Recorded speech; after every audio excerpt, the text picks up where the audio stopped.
When you take a walk along country roads or in parks, you might spot some of these birds. Do you recognize them? The first one is the warbling white-eye, whose call sounds like wah wah wah, soft and melodious.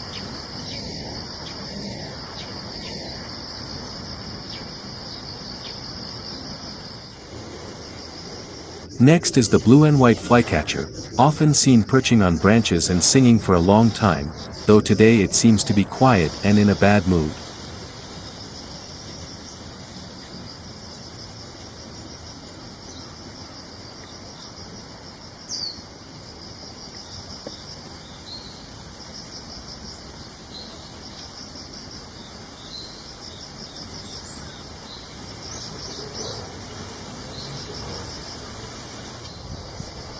The third bird is the narcissus flycatcher, but I could only capture its back.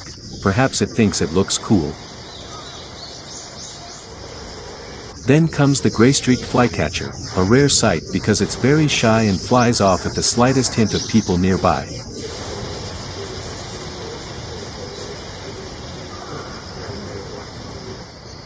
Lastly, the Japanese pygmy woodpecker is always busy, clearly a foodie, totally focused on foraging.